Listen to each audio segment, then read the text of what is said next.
Урматтуу депутаттар, урматтуу төрага, ар түрдүү маселелерди алып атканыбызга байланыштуу ушул мен айтып кое болсом болбойт.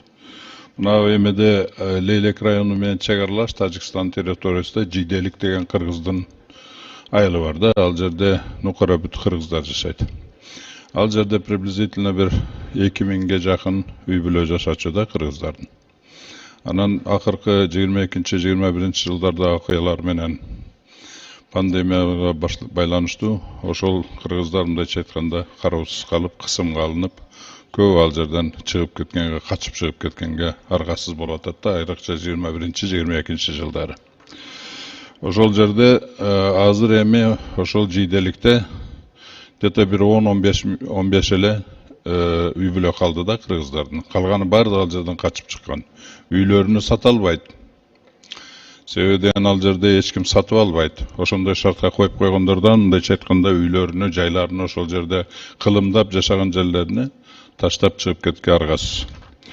Ошого азыр эми булар жардам сурап ататтар, кайтып бара албайбыз.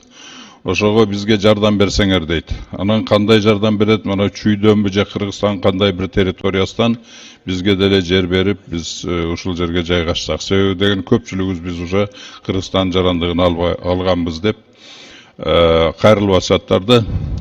Айрыкча мына өзүңөр жакшы билесиңер, 23 жылы ошол эле Жиделик айылында бир үй бүлө мыкачылык менен өлтүрүлгөн.